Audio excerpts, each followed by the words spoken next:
Pada jalur UTM Untan ada sedikit perbedaan dari SNMPTN dan SBMPTN. Pada UTM Untan dikenal dengan UKT dan SPI.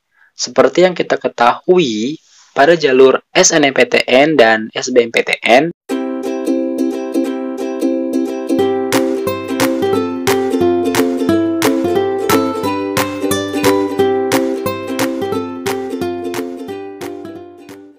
Hai, hello viewers, balik lagi di Bang Jack Channel bersama aku, Jaka Reja. Pada video kali ini kita akan ngebahas ujian mandiri Untan 2021. Pasti banyak di antara kalian yang sedang galau, bimbang, ragu, dan yang pastinya kalian jangan sampai putus asa untuk tetap berjuang, meraih cita-cita agar bisa melanjutkan jenjang pendidikan yang lebih tinggi. Banyak di antara kalian yang gagal di SNMPTN dan SBMPTN. Pastinya berharap banget kan keterima di jalur mandiri ini. Dan jika di antara kalian ada yang belum rezekinya keterima di SNMPTN maupun SBMPTN tahun ini, jangan berkecil hati karena masih ada jalur mandiri yang masih bisa kalian ikuti ya. Berdasarkan dari website resmi Universitas Tanjung Pura yaitu smb.untan.ac.id, jalur mandiri Untan atau sekarang lebih dikenal dengan nama UTM Untan. Buat teman-teman yang masih bingung apa itu UTM, UTM merupakan ujian tulis mandiri yang diselenggarakan oleh Universitas Tanjung Pura setiap tahunnya untuk menyaring putra-putri terbaik bangsa agar bisa mengenyam pendidikan di Universitas Tanjung Pura. Jalur UTM dibagi menjadi dua gelombang yaitu gelombang 1 dan gelombang 2, di mana jarak antara dua gelombang tersebut tidak terlalu jauh. Nah, untuk kapan pembukaan pendaftaran UTM Untan 2021 ini dibuka pada tanggal 17 Mei sampai 18 Juni 2021, sedangkan untuk tes tertulisnya pada tanggal 28 dan 30 Juni 2021, serta pengumuman kelulusnya pada tanggal 14 Juli 2021 melalui media cetak dan website resmi Universitas Tanjung Pura tersebut. Nah, berdasarkan dari tanggal-tanggal tersebut, kemungkinan bisa saja dimaju atau dimundurkan dari tanggal tersebut, mengingat kondisi COVID-19 masih meningkat seperti sekarang. UTM Untan ini diperuntukkan untuk angkatan 3 tahun terakhir setelah lulus dari sekolah, yaitu untuk tahun 2021, 2020, dan 2019. UTM Untan menggunakan dua kelompok kategori ujian yang bisa kalian pilih, yaitu Saintek dan Soshum, di mana kalian hanya diperbolehkan untuk memilih dua program studi pada setiap kelompok ujian yang sama, yaitu dari kelompok Saintek atau dari kelompok Soshum. Dan bagi kalian yang memilih program studi program ilmu seni pertunjukan atau keolahragaan, diwajibkan bagi kalian untuk mengikuti ujian keterampilan. Pada UTM terdapat kelas reguler yaitu kelas pagi dan kelas PPAK, yaitu kelas sore hingga malam hari. Bagi kalian yang belum tahu apa itu kelas reguler dan apa itu kelas PPAK, kalian wajib nonton video sebelumnya. Berdasarkan biaya pendaftaran UTM Untan tahun 2020, besarnya biaya pendaftaran yaitu sebesar 200.000, dan bagi kalian yang memilih program studi kepelatihan olahraga, wajib membayar uang keterampilan sebesar 250.000. Berdasarkan biaya tahun lalu, maka perkiraan untuk UTM tahun 2021 ini sih mirip-mirip. Pada jalur UTM Untan ada sedikit perbedaan dengan jalur SBMPTN dan SBMPTN. Apakah itu? Pada UTM Untan dikenal dengan UKT dan SPI.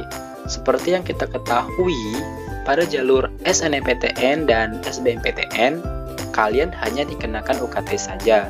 Sedangkan pada UTM Untan 2021 ini kalian akan dikenakan UKT dan SPI. Nah, apakah itu SPI dan UKT? Semua itu sudah aku jelasin di video-video sebelumnya, kalian wajib nonton, oke? Besaran UKT dan SPI dikenakan ke kalian jika keterima di jalur UTM. Itu berbeda-beda, walau kalian keterima di fakultas dan jurusan yang sama, UKT dan SPI kalian akan berbeda.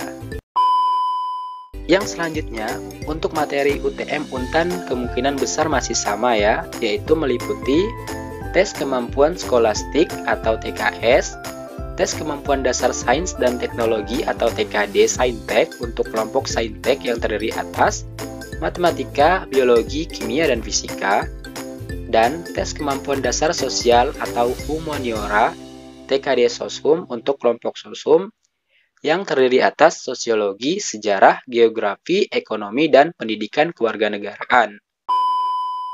Sedikit informasi bagi kalian yang ingin mendaftar UTM Untan atau Mandiri Untan. Buat kalian yang ingin mendaftar Mandiri Untan, Untan menyediakan 2 gelombang. Yang pertama gelombang 1 dan yang kedua gelombang kedua untuk UTM-nya atau untuk mandirinya. Nah, mungkin ada beberapa hal yang harus kalian ketahui bahwa jika kalian mendaftar Mandiri Untan ini, gelombang pertamanya mungkin jurusan atau program studi yang disediakan oleh Universitas Tanjung Puranya agak lebih banyak daripada gelombang keduanya. Hal ini kenapa? Karena pada gelombang pertama, jurusan-jurusan yang disediakan itu dari kelas reguler dan ada beberapa dari kelas PPAK.